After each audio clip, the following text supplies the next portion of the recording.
অনেকেই হয়তো ভাবছিলেন করোনা ব্যাপারটা বোধহয় এবার সত্যিই শেষ, কিন্তু মানে সাম্প্রতিক কিছু খবর, কিছু পরিসংখ্যান আবার যেন একটু অন্যরকম ইঙ্গিত দিচ্ছে। আবার কিছু নতুন ভেরিয়েন্টের কথাও শোনা যাচ্ছে। তো প্রশ্ন উঠছে, আসলেই কি করোনা ভাইরাস আবার ছড়াচ্ছে?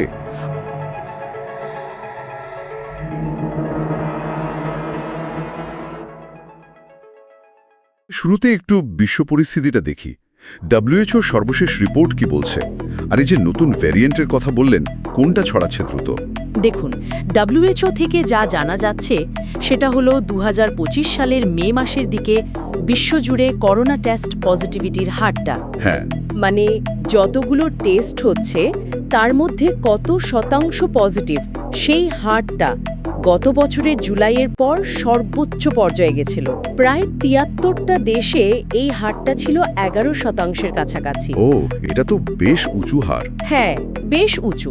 বিশেষ করে দক্ষিণ পূর্ব এশিয়া, যেমন ধরুন ভারত, মালদ্বীপ, থাইল্যান্ড, এই অঞ্চলগুলোতে সংক্রমণের একটা বেশ ঊর্ধ্বগতি দেখা যাচ্ছে। আচ্ছা, আর আপনি যে ভ্যারিয়েন্টের কথা বলছিলেন, হ্যাঁ, NB.1.8 নামে একটা নতুন ভ্যারিয়েন্ট বেশ দ্রুত ছড়াচ্ছে। মানে বিশ্বজুড়ে ভাইরাসের যে স্যাম্পলগুলো সিকোয়েন্সিং করা হচ্ছে তার প্রায় 10%ই এই ভ্যারিয়েন্টটা পাওয়া যাচ্ছে এখন। তার মানে এটা বেশ ভালোই ছড়িয়েছে। ঠিক। এদের বৈশিষ্ট্য হলো এরা খুব দ্রুত ছড়াতে পারে, আর আগের টিকা বা সংক্রমণ থেকে যে অ্যান্টিবডি তৈরি হয় সেগুলোকে ফাঁকি দিতে পারে, যেটাকে বলে ইমিউন এসকেপ। তাই হয়তো এত সহজে ছড়াচ্ছে। বুঝতে পারছি। ভারতে কি অবস্থা? সেখানেও কি একই চিত্র? ভারতেও জুনের শুরুর দিকে সক্রিয় রোগীর সংখ্যাটা একটু বেড়েছে। মানে ধরুন 4,866 থেকে বেড়ে প্রায় 5,364 হয়েছিল। আর সেখানেও এই NB.1.81 আর আরেকটা LF.7 ভ্যারিয়েন্টের কথাই বেশি শোনা যাচ্ছে। তাহলে বিশ্বজুড়ে আর বিশেষ করে আমাদের প্রতিবেশী দেশ ভারতেও একটা নড়াচড়া দেখা যাচ্ছে। আচ্ছা, এবার একটু বাংলাদেশের দিকে তাকাই। এখানে পরিস্থিতিটা কেমন? এখানেও কি সংক্রমণ বাড়ছে? বাংলাদেশেও যা জানা যাচ্ছে মে মাস থেকে সংক্রমণ একটু বেড়েছে। খুব বেশি না হলেও একটা পরিবর্তন তো বটেই। কতটা বেড়েছে? মানে কোনো সংখ্যা আছে কি? হ্যাঁ, এপ্রিলে যেমন মোট 30 জনের সংক্রমণ ধরা পড়েছিল, সেখানে মে মাসে সংখ্যাটা বেড়ে দাঁড়ায় 86 জনে। ওহ, বেশ খানিকটা বেড়েছে তাহলে। হ্যাঁ, আর জুনের শুরুতে একজনের মৃত্যুর খবরও পাওয়া গেছে দুঃখজনকভাবে।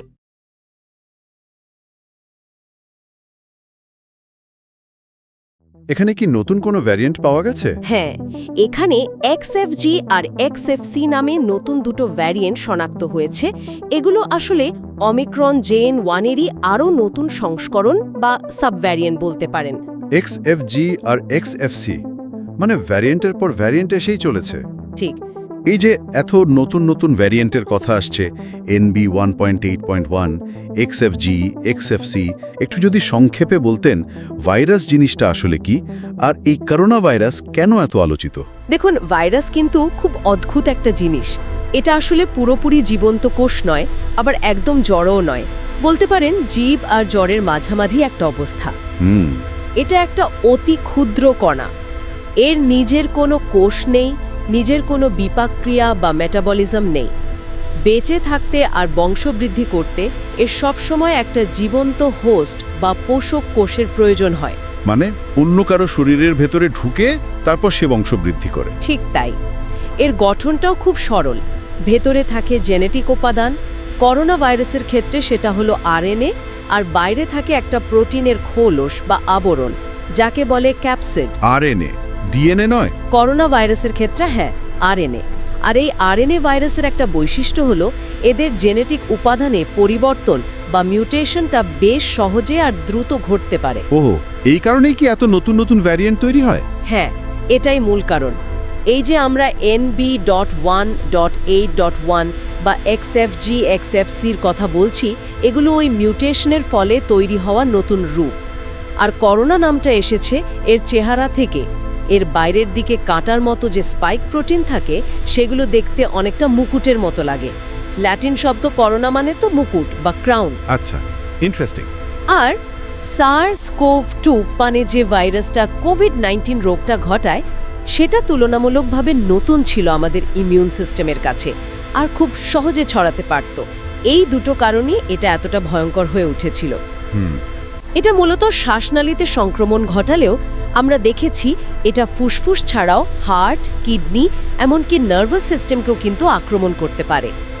এর আগেও অবশ্য সার্স আর মার্স নামে অন্য দুটো করোনা ভাইরাস এসেছিল, তারাও মহামারী ঘটিয়েছিল, তবে সেগুলোর ব্যাপ্তি এতটা ছিল না।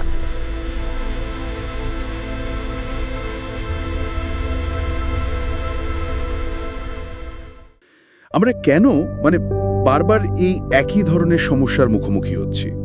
এই যে নতুন নতুন ভাইরাস আসছে, মহামারী, আবার প্রাকৃতিক দুর্যোগও তো লেগে আছে।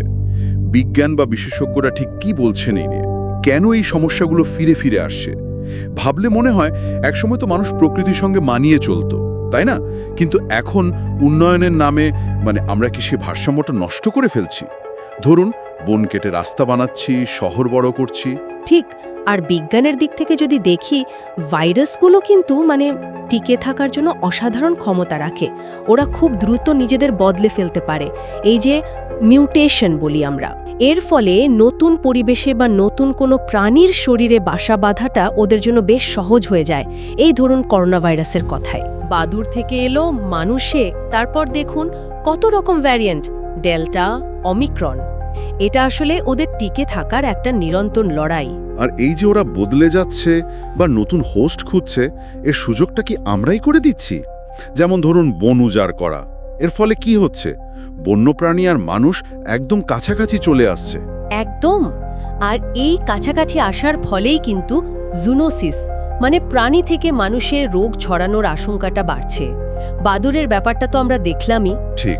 আর শুধু তো বন উজাড় নয়, এই যে শহরগুলো বড় হচ্ছে, এক জায়গায় গাদাগাদি করে এত মানুষ।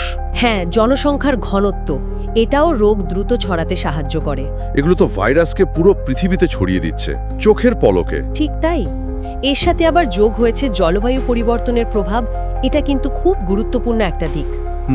নেচার ক্লাইমেট চেঞ্জ জার্নালের একটা গবেষণা বলছে, আমাদের পরিচিত যে সংক্রামক রোগগুলো আছে তার প্রায় ৫৮% ছড়ানোর পেছনে জলবায়ু পরিবর্তনের ভূমিকা আছে। ও আচ্ছা, তার তাপমাত্রা বাড়ার ফলে মশা বা ধরুন বাদুড়ের মতো রোগবাহকেরা নতুন নতুন এলাকায় ছড়িয়ে পড়ছে আর ভাইরাস বয়ে নিয়ে যাচ্ছে। বুঝতে পারছি। আবার জীববৈচিত্র্য যখন কমে যাচ্ছে, বিভিন্ন প্রাণী কমে যাচ্ছে, তখন ভাইরাসগুলো নতুন আশ্রয় খুঁজছে, আর মানুষ তো সহজলভ্য আশ্রয়। তার আমরাই সহজ টার্গেট হয়ে উঠছি। অনেক বিশেষজ্ঞ তো একই কথা বলছেন। আমি দেখছিলাম ক্রিস্টিন ক্রুডার জনসন, উনি বলছেন যে প্রকৃতির স্বাভাবিক বাধাগুলো যখন আমরা ভেঙে দিচ্ছি, তখনই ভাইরাসের পথ খুলে যাচ্ছে। হ্যাঁ, বলেছেন। ইউনেস্কো কুরিয়ারেও একই ধরনের কথা লেখা হয়েছে, আমরা নিজেরাই বিপদ ডেকে আনছি। বিশ্ব স্বাস্থ্য সংস্থা, সিডিসি, জনস হপকিন্স সবাই তো একমত। পরিবেশ রক্ষা, জনসংখ্যা নিয়ন্ত্রণ, ভ্রমণ বা পশুপালনের নজরদারি, এগুলো না করলে সামনে আরও বিপদ। সংবাদ মাধ্যমগুলো তো স্বাস্থ্যবিধির কথা বলছে নিশ্চয়ই। হ্যাঁ, স্বাস্থ্য অধিদপ্তর থেকেও সাধারণ স্বাস্থ্যবিধি মানার কথাই বলা হচ্ছে, কিন্তু এই নতুন উপধরনগুলো নিয়ে আলাদা করে কোনো সরকারি সতর্কতা বা খুব বড় কোনো প্রচার চোখে পড়ছে না তেমন। তাহলে মূল প্রশ্নটা এসেই যায়, যদি আমরা না বদলাই, যদি এভাবেই চলতে থাকে সব, তাহলে কি হবে? আরো ঘন ঘন মহামারী আসবে। আশঙ্কা তো সেটাই। স্বাস্থ্য ব্যবস্থার উপর একটা বিরাট চাপ পড়বে, অর্থনীতিতেও প্রভাব পড়বে। প্রকৃতি হয়তো এভাবেই তার ভারসাম্য ফেরানোর চেষ্টা করছে, কে জানে। সমাধানের পথ কি তাহলে? কিছু তো নিশ্চয়ই করার আছে। পথ তো আছেই, ব্যক্তিগত পর্যায় থেকে শুরু করে রাষ্ট্রীয় পর্যায় পর্যন্ত। আমাদের নিজেদের ভোগ কমাতে হবে। সাধারণ স্বাস্থ্যবিধি, যেমন হাত ধোয়া, ভিড়ের জায়গায় গেলে মাস্ক পরা, এগুলো তো জরুরি। আর নতুন ভেরিয়েন্ট থেকে বাঁচতে আপডেটেড টিকা বা বুস্টার নেওয়া যেতে পারে। ঘরে ঠিকমতো বাতাস চলাচল করানো, উপসর্গ দেখা দিলে পরীক্ষা করানো, আলাদা থাকা, এগুলো গুরুত্বপূর্ণ। এগুলো তো দেরও ব্যক্তিগত চেষ্টা, কিন্তু বড় পরিসরে সেখানে দরকার মানসিকতার পরিবর্তন আর রাষ্ট্রীয় উদ্যোগ। পরিবেশ বান্ধব আইন কঠোরভাবে প্রয়োগ করা, সবুজ শহর তৈরি, স্বাস্থ্য গবেষণায় আরও বেশি বিনিয়োগ, বন্যপ্রাণী সংরক্ষণ, অনেক কিছু করার আছে। সবচেয়ে জরুরি বোধহয় প্রকৃতিকে শত্রু না ভাবা, তাই না? একদম। প্রকৃতিকে ভালোবাসতে হবে, বিজ্ঞান যা বলছে সেটা মানতে হবে, গুজব থেকে দূরে থাকতে হবে, সম্মিলিত চেষ্টা দরকার। তাহলে সার কথা এটাই দাঁড়াচ্ছে যে প্রকৃতি আসলে আমাদের ভুলগুলো ধরিয়ে দিচ্ছে আয়নার মতো। এই সংকেত যদি আমরা বুঝতে পারি, নিজেদের বদলাতে পারি, তাহলে হয়তো ভবিষ্যৎটা একটু অন্যরকম হবে। না হলে এই ভাইরাস হয়তো আমাদের জীবনের এক নিয়মিত অতিথি হয়েই থেকে যাবে। কথায় বলে না, নিজের মধ্যে বদলানো, পৃথিবী আপনা আপনিই বদলাবে। শেষে একটা প্রশ্ন রেখে যাই ভাবার জন্য।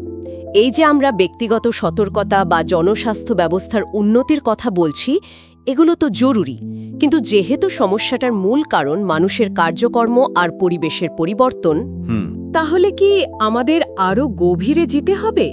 মানে আমাদের খাদ্য উৎপাদন পদ্ধতি, আমরা যেভাবে শহর বানাই, যেভাবে ব্যবসা বাণিজ্য করি, এই মৌলিক ব্যবস্থাগুলোতেও কি বড় ধরনের পরিবর্তন আনা দরকার, যাতে ভবিষ্যতের মহামারীকে আমরা গোড়া থেকেই আটকাতে পারি? এটা নিয়ে বোধহয় আমাদের সবার ভাবা উচিত।